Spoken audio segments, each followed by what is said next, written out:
Hey everybody, welcome to another edition of Anarchast and the Dollar Vigilante. We're doing both channels today because we have a great guest coming in from Tokyo, Japan, Roger Ver. He's also known as the Bitcoin Jesus, and part of the reason we're going to have this on the Dollar Vigilante is because he's so knowledgeable on Bitcoin, and so many Dollar Vigilante subscribers and readers and viewers around the world are very interested in Bitcoin, and he's an expert. So we're going to ask him all about everything to do with Bitcoin, including what's been going on, this new Bitcoin 2.0, the fork that was supposed to happen a few months ago. I don't know what has been happening, so he's the expert. We're going to ask him about that. Of course, we also have him on Anarchast because he is an anarcho-capitalist, and he also was a speaker this year at Anarchapulco here in Acapulco, Mexico, and he will be again next year on February 19th to 21st. So numerous reasons to have him on numerous different channels and talk about numerous different things. So great to see you, Roger. How are you? Great to be on again, and things are great. And for people who don't know, how did you become an anarcho-capitalist?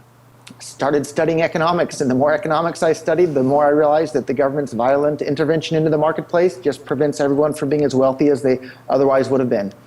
Absolutely, and that's the beautiful thing about Bitcoin. It starts to remove money out of the hands of government. For people who don't know much about it, maybe we'll get Roger to sort of talk a little bit about the basics of it to start, and then we'll get into more advanced topics. But essentially, it is a money that is not controlled by government, and that's what makes it so important. That's right. Bitcoin is money, but it can't be controlled by anybody. It can't be controlled by any bank or any government or any corporation, and it allows anyone, anywhere on the planet, to send and receive any amount of money with anyone else instantly. And just like that, directly from person to person. You don't have to get permission from a bank or PayPal or a credit card or any government. It just works, and it works for everyone, everywhere on the planet, regardless of where they're born or where they're living currently or what color their skin is or what kind of passport they have. It just works, and it's so exciting.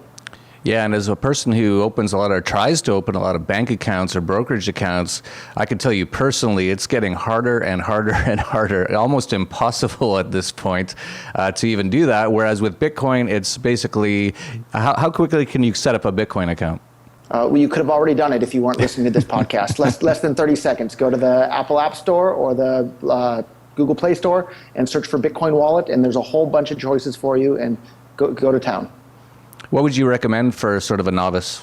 A novice, I'm a big fan of a wallet called luxstack, Luxstack, and it's actually created by a guy that was the original software architect of Monster.com, the world's largest jobs website. And after he left that, he was the chief software architect at Yahoo Japan, which today is still the #1 search engine in all of Japan.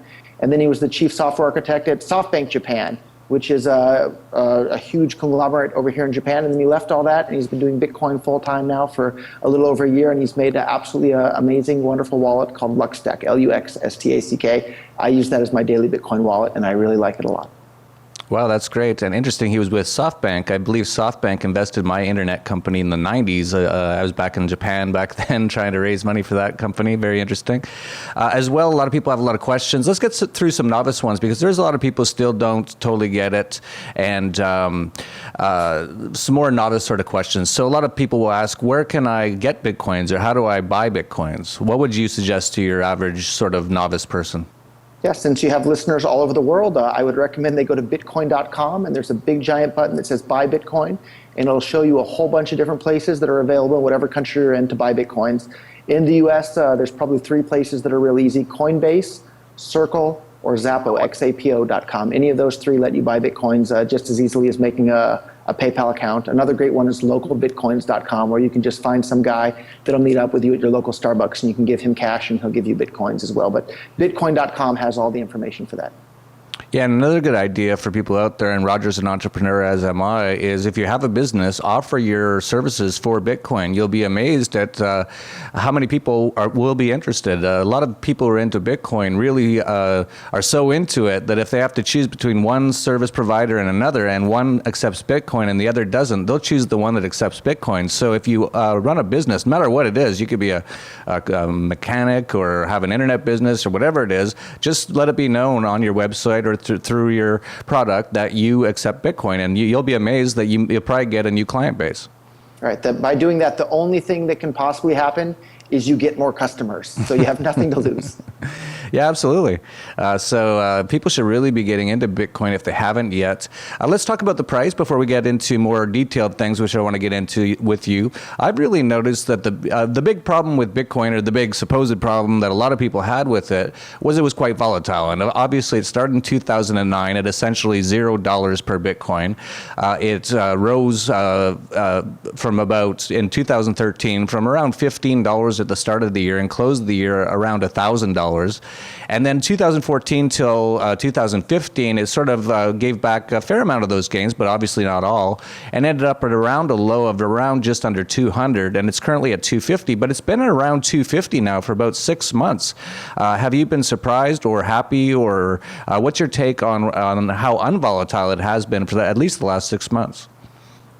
If Bitcoin's volatile, people complain. If it's not volatile, they complain because it's boring. There's going to be a lot more volatility along the way with Bitcoin, but because it's such an incredibly useful tool as money, millions of people all over the world are starting to use it as money. And because the supply is limited, like everything in the world, from bread to golf balls to anything else, the price is set by supply and demand. And because the supply of Bitcoin is limited, as the demand goes up, the price for Bitcoins in terms of dollars will have to increase in order to accommodate that additional demand.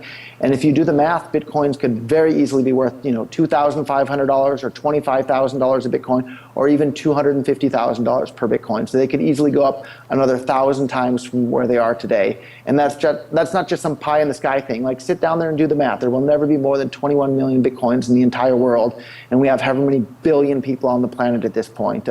Bitcoin has a long, long, long ways to go as far as price appreciation, if more and more people start to use it. And more people certainly are, because it's so incredibly useful to use. And more convenient than banks at this point. As you were saying, and it's difficult to open a bank account now, especially for a business. Whereas with Bitcoin, in less than 30 seconds, literally, you can have a Bitcoin account and be set up to accept payments from anyone, anywhere on the planet. Yeah, and there's so many new great providers coming out. So this is another evolution in Bitcoin. We've been around, you've been around it before me. I first heard about it in 2011, around $3, and started telling Dollar Vigilante subscribers and Anarchast people at that time that they should start getting into it. Then it rose to around 1,000. A lot of people sort of who didn't buy or didn't get involved sort of thought, oh, I missed the boat. Well, now it's back to around 250. It's been pretty stable now. I think it's a fairly, excellent time to get in my personal opinion. And now there's so many, it's just like the internet. When the internet first came out, and I know you were back around then too, you had an internet-related company, tech-related company. And first few years, there wasn't a lot on the internet, and it was hard to do stuff. It was even hard to get stock quotes. That's why I started Stockist.com in Canada, which is still the largest financial website in Canada, because you just couldn't get Canadian stock quotes on the internet in 1995. Bitcoin's sort of at that level now, but it's just progressing beyond it now with so many great new services. What are you seeing as far as, for me personally, I've seen so many great new services coming out that's making it so much easier to use Bitcoin. Yeah, there's just more stuff than any one human being could keep track of. It's just so much stuff around the world. One of my personal favorites is a website called purse.io, and that allows anybody in the US to really, really easily save 15, 20, 25% off of anything they want from Amazon.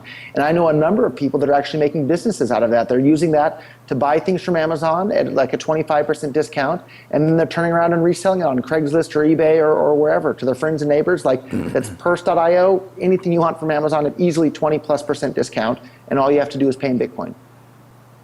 Yeah, and there's so many great new companies coming out. There's one in particular that I really like. It's called ecoin, e-coin.com. I'll put a link to it down below if you want to get a card. I've already gotten a card, so you can get a card, put Bitcoin on it, and it's actually just like a typical credit or debit card. You can use it anywhere. So in just one easy step, it's just as easy as you would with your normal bank. If you had money in a saving account and you want to put it on your credit card so you can spend some money, it's that easy, but you do it from Bitcoin. So that's great. So there's so many. I'm going to be talking a lot more about how great I think that is, because now you can use Bitcoin essentially almost anywhere. So it's so many great people, so many great entrepreneurs doing so many things, and the reason is it's so open source. We should get into a little bit more detail then on what's actually going on, because it is an open source sort of a thing. Recently there was a big sort of thing, and actually the price of Bitcoin dropped on the news, you could say, that they were going to fork the blockchain because some people wanted to change Bitcoin and some people didn't. I didn't follow it too closely, and I haven't heard much about it lately, but I know you do. So give us some background on what happened there and what's happening now. Yeah, I guess the short and not so complicated version is that there's two different ways or several different ways to increase the amount of people that are able to use Bitcoin, one of which is by increasing what's called the block size. And a bunch of people that I think are really smart and really respect think that increasing the block size is a really bad idea. And a bunch of people who are really smart and I really respect think increasing the block size is a great idea.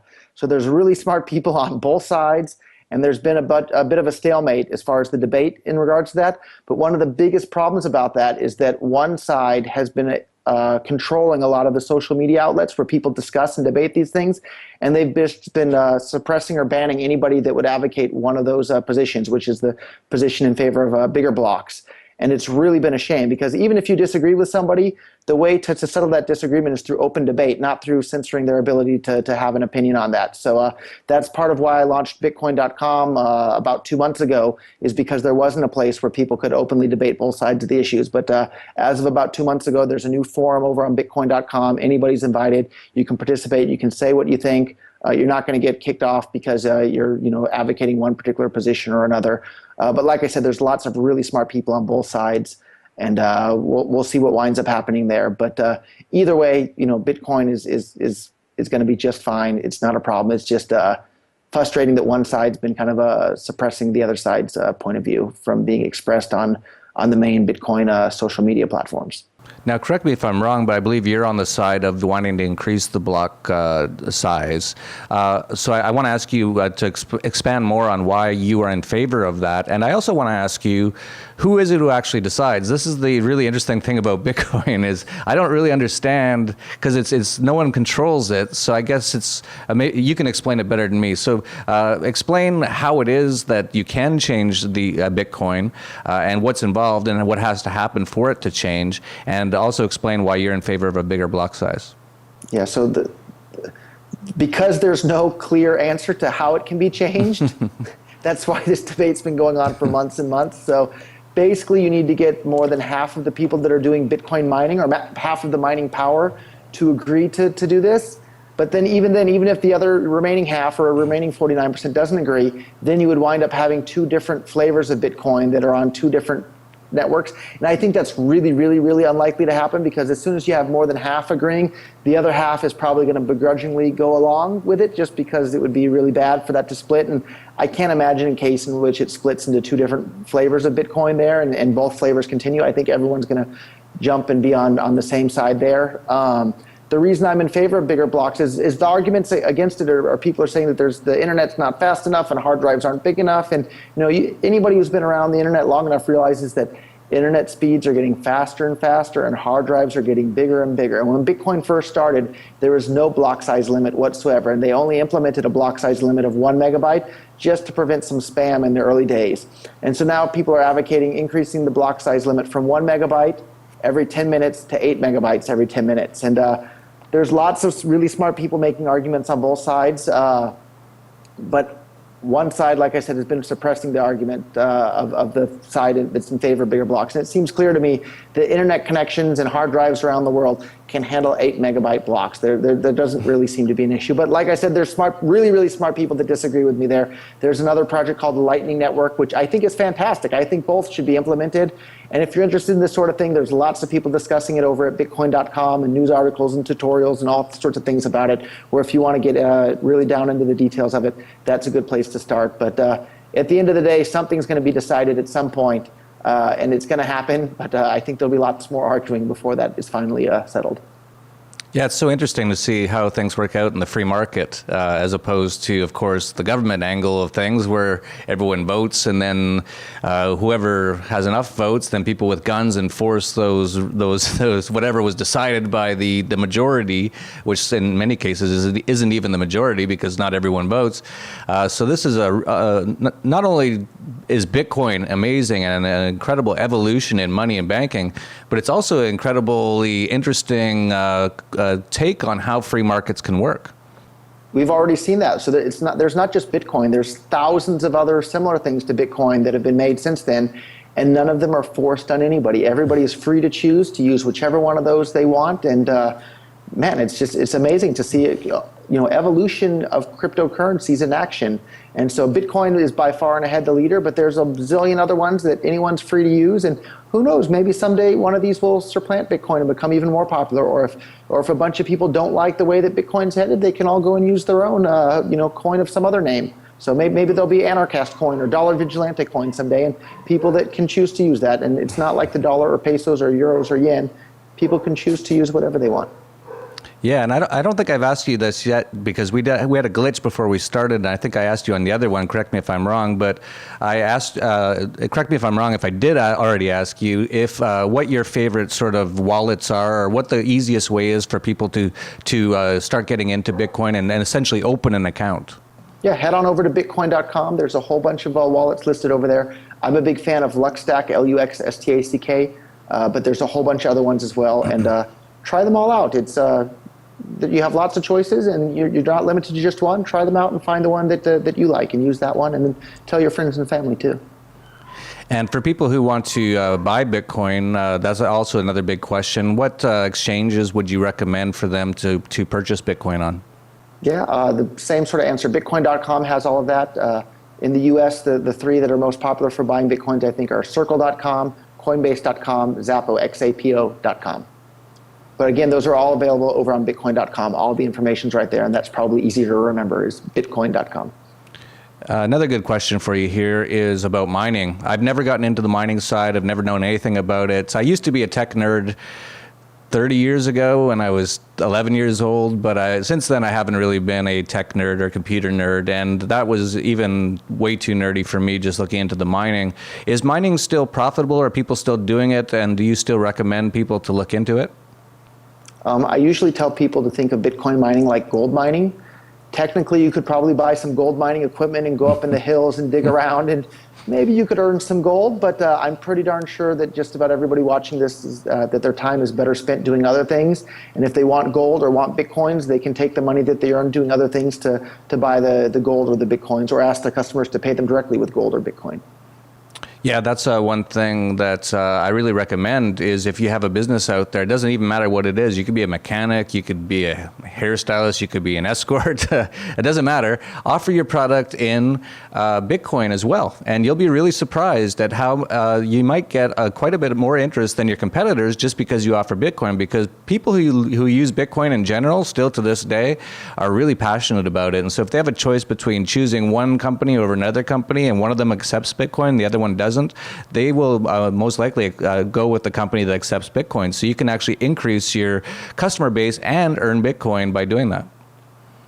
You sure can, and you're right. People are rabidly passionate about Bitcoin. Once they understand how exciting Bitcoin is and all the positive ways it's going to change the world, they can't help but telling everybody around them all about Bitcoin, and they just want to use nothing but Bitcoin in their lives. So if you have a business, start accepting Bitcoin. You'll instantly have a new band of loyal customers. Yeah, and just start using Bitcoin. For those people out there who haven't used it yet, they're kind of scared of it, just listen to Roger. Go to bitcoin.com, check out some of the wallets, check out some of the exchanges where you can buy some Bitcoin, and maybe just buy a small amount. Maybe if you just buy like one Bitcoin, which is right around now $250, just try it out, and then just try buying something online with it. And there's lots of ways to do that, as I pointed out, and you could even get a Bitcoin credit card and things like that. But just try it out, and you'll just be amazed. Every single time, Roger, I don't know about you, maybe you're beyond this stage, but every time I use Bitcoin to send money to someone, or they send money to me, I feel so good. I get so excited whenever I do it, because it's so easy. It's like someone will be in China. It feels like magic. What's that? It said it feels like magic, seeing it right between your eye, right before your eyes, from one person anywhere on the planet to someone else anywhere on the planet, just like that, instantly. Yeah, if you use certain things, like I use blockchain.info sometimes as one of my wallets. Fantastic. Yeah, and it does a beep sound when you receive money. So a lot of times I'll just have it open for whatever reason, And so, I do business around the world. So someone in China might need to send me like $500 for something, and I'll just be talking to them on Skype, and I'll say, yeah, just send me 500, and I'll send you over the product you're asking for. And then like 1 second later, beep, and I'm like, oh, I love Bitcoin because to do that, I have an employee in Uruguay, and he didn't have Bitcoin or a Bitcoin debit card or anything until recently. And he now does. I had to send him money. He also didn't have a bank account for some strange reason. He's an expat there, and maybe he had a problem. So we had to send him money through Western Union. And the amount of horror and time and expense, and luckily I have a driver here in Mexico, or I'd have to go to Western Union myself. I actually sent the driver, but it's literally hours of filling out paperwork, sending the driver, getting his passport information to send this guy like $500. My driver would sometimes come back and say, oh, their system's down, they can't do it right now. Or they'll send it and I'll send $500 and the guy will receive like $300 because their exchange rates are brutal, and then they charge this huge fee. And then I need to send the guy this MTCN number. Then he has to leave his house, go down to wherever the Western Union is, and finally get the money. Compare that to Bitcoin, and you can totally understand why people should be getting into Bitcoin. Yeah, once they start using Bitcoin, I don't think anyone goes back. Yeah, I don't. The only thing that I don't do, and a lot of people don't, and it's sort of a bit of an issue, or has been an issue in the past, is I try not to spend Bitcoin. So if someone offers me a opportunity to buy something, whether it be Expedia, which you can use Bitcoin to purchase hotels, I believe, and I think there's a airline, you can buy flights on, what's it called, Airbits or something, you know the one? Yeah, there's a couple. There's cheapair.com is one, and there's several. And I'd like to tell you, though, anybody that's wanting to hoard their Bitcoins, though, there's I believe it's lawnmower.io is the website. It's a great app that lets you, anytime you spend Bitcoins, it'll automatically buy more for you, and it'll round up, so you constantly accumulate a little bit more Bitcoins than you previously had before. And that's in partnership with another wallet called Coinbase, and that's a really cool service that I think a lot of people like. Oh, that's interesting. I'll check that out because, yeah, I don't like to spend Bitcoin. Like if I have the option of spending U.S. Federal Reserve notes, which I know are going to zero in the next few years, or Bitcoin, which has the total potential to go to, as you pointed out, hundreds of thousands of dollars of Bitcoin in the next few years, I'd rather keep the Bitcoin. So that's been a bit of an issue. But yeah, Bitcoin is just amazing. For people who don't know about it, I've been talking about it now for 4 years. You just have to figure it out. I'm going to put a link to a product down below that I really like, that I've been promoting on the Dollar Vigilante lately. It's sort of like almost like a course. It'll take you a few days to do it fully. You don't have to do it all at once, but it's tells you almost everything you need to know about Bitcoin. So I'm going to put a link to that down below, or maybe I'll put a link up on the screen through the use of Magic and my video editor that you can click on if you're interested in that. I think it's for someone who doesn't know anything about Bitcoin but wants to know everything about it, this product's quite good. So on Bitcoin, Roger, is there anything else you wanted to get into that you're excited about right now? I know there's so many. Let me ask you your take on how all the big financial banks and stuff are getting into blockchain technology now. Are you wary of that? Because, of course, as people who don't like the government and don't like central banks, to me it does look a little weird that Citibank, NASDAQ, the New York Stock Exchange are all investing millions and millions of dollars into blockchain technology. Do you worry about any sort of way that they can somehow take over Bitcoin? No, it's fantastic because nobody controls Bitcoin. Nobody can do anything about it, and that includes, Citibank or Bank of America or any of these guys. And it's amazing. They're just scrambling to figure out how they can use Bitcoin or blockchain technology or any of that. Wow, it means we're winning.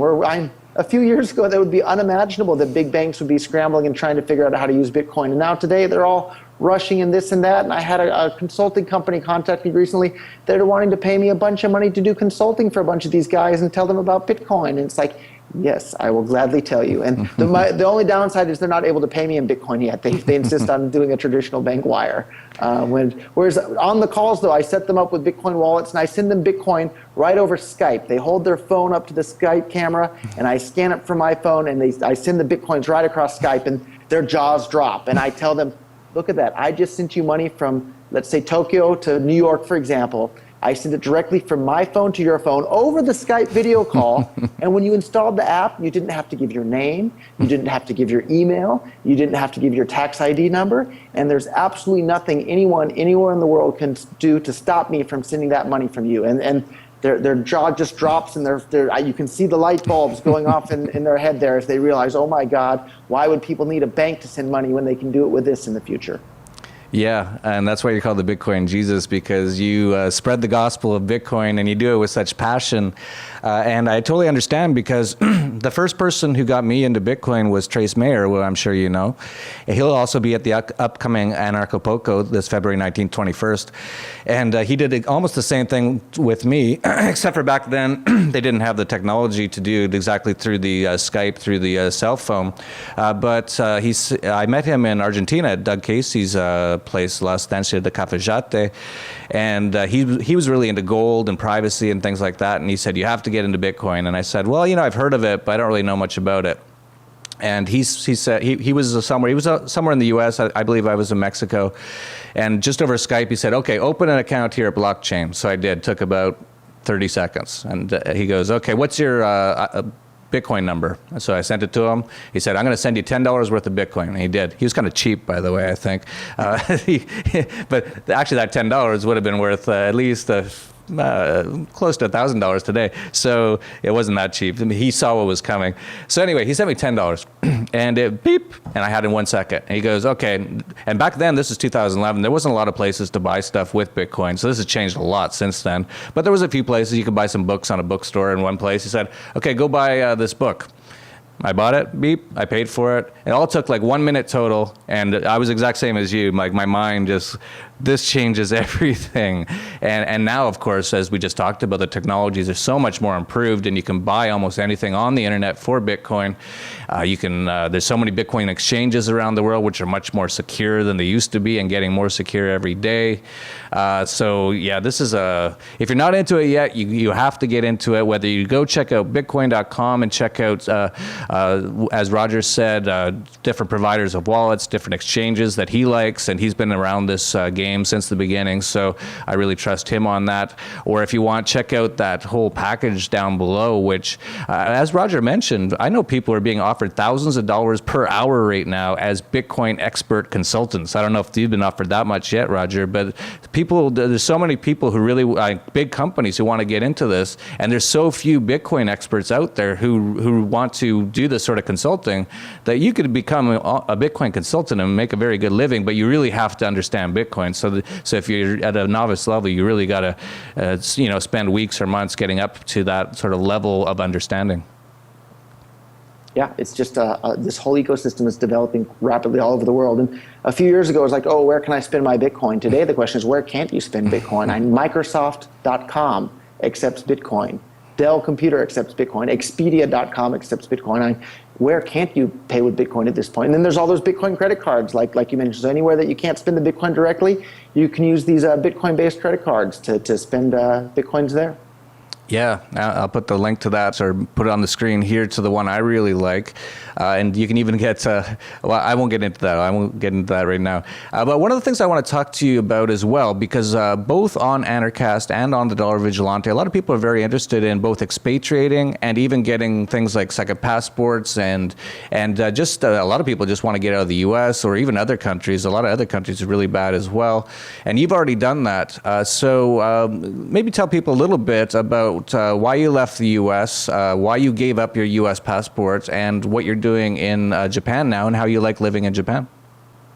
First of all, Japan is wonderful. I love living in Japan. But renouncing your U.S. citizenship is a big, big, big step, and you can't and shouldn't do that if you're planning on to continue living in the United States. Yeah. But if you've already left the United States and you don't plan to move back there, I think you better give up your citizenship sooner rather than later, because they're making it more and more difficult and more burdensome to do that, and it's becoming more and more difficult to get citizenship in other countries as well. So if you're going to do it, now is the time. My only regret that I have in regards to renouncing the U.S. citizenship myself is that I didn't do it sooner. I wish I did it a decade ago when I first left the country. That's my only regret. And it's a big, big world out there, and anybody who's lived outside of the U.S., you realize that, people aren't that different all over the world. So everybody's an individual, and there's good and bad people everywhere. And surround yourself with good people, and you're going to have a wonderful life wherever you are in the world. Yeah, we have a lot of Dollar Vigilante subscribers in Japan, and we have a TDV group in Japan, I believe in Tokyo, with a number of them on, so you can get on and talk to people who have already moved to a place like Japan, which I actually love as well. I love Japan. I spent a summer there once, and have done a lot of business over there, and I love being there.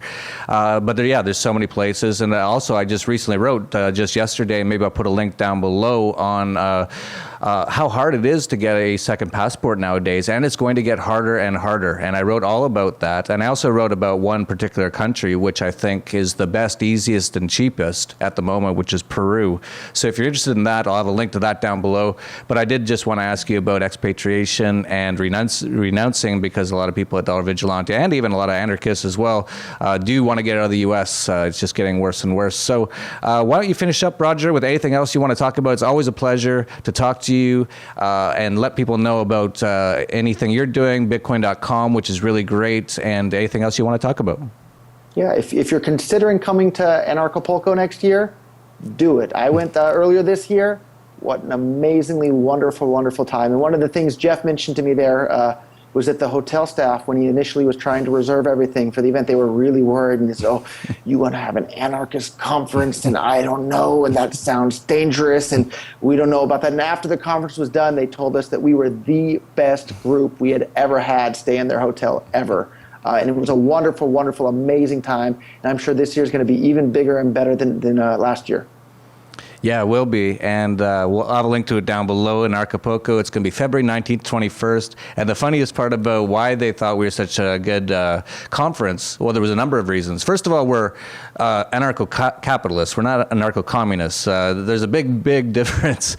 You don't want to host an anarcho-communist conference in your hotel. They will steal everything and wreck everything. They don't believe in private property and things like that. Whereas anarcho-capitalists do, and anarcho-capitalists want to create business and things like that. So most of our conference attendees were tipping very well. So all the staff of the hotel loved us. And we even went so far as their internet wasn't working very well. And a number of the people at the conference fixed the internet, which actually took quite a while. They had to go to each router and fix it all for free. So it was really a fun and great conference. So that'll be coming up in February 19th, 21st. It's going to be awesome. There's going to be so many great Bitcoin people there. If you're into Bitcoin, obviously it's going to be Roger Veer, Bitcoin Jesus, Trace Mayer. We're talking to a number of other people. We're going to have Jose Rodriguez, who is with Bitso.com, which is the biggest Mexican Bitcoin exchange. And I've actually been using their exchange, and it's excellent if you haven't used it and if you didn't know about it. And a number of other people for Bitcoin-related things, and as well as on anarcho-capitalist-related things and expatriation, all that kind of stuff that we just talked about. We'll be talking about at Anarchapulco on the beach, February 19th, 21st. And you can check information for that down below. And definitely check out Roger's site, bitcoin.com. I believe it's fairly new. When did you start that, Roger? A couple months ago, maybe 2 months ago, 3 months now. Yeah, because I wasn't aware of it, so I was kind of surprised I didn't know about it. And I went on it recently, and it's excellent source of information on Bitcoin. I put it on my RSS feed. I don't know if anyone uses that anymore. Do you use those sort of things still? I use a thing called Feedly. Do you use RSS? So we have an RSS feed, and we would love the more people that add us to their feed, the happier we are. Yeah, I just don't know if people use those anymore, because I've been using those for, almost 20 years, but it's still the best way for me to get through news and information. I just add any site I like, I put into my RSS feed, which I use feedly.com, I believe, and then I can just easily and quickly go through each website without actually having to go to the website first. So just a little tidbit there if you don't know about it, or maybe people don't even care about it anymore. Maybe there's other ways to do it, but definitely check out bitcoin.com. So, and again, one more time, Anarchapulco, right behind me on the beach. It's going to be awesome. We're expecting 500 to 1,000 people, so register soon because we might sell out. It's going to be at an even better hotel where we don't even have to fix the internet this time, so it's going to be a lot of fun. So that's it for Anarchast and TDV. I'll sign off with both. Peace, love, and anarchy, and stay safe out there.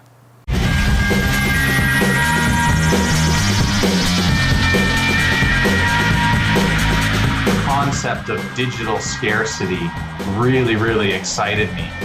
because I knew this was going to pave the way for entirely new industries to be built upon this concept. And it's really digital scarcity. I can't really stress that term enough. It's a new word that, in the 21st century, we're going to have to get used to, because we're used to unlimited data. Bitcoin is not only the coin, as we most know, and I hope more people will get into this and see that it's not only a coin, but it's also a system. One of these applications, of course, is Bitcoin, and it's also our financial system. It's the most transparent and uncorruptible system I have seen from the insights up till now. DNS is the secret sauce that makes it all work. So all of the current and future battles over control, over choke points, over freedom of speech, what's permitted, what's not permitted, it's all going to take place in the DNS sphere.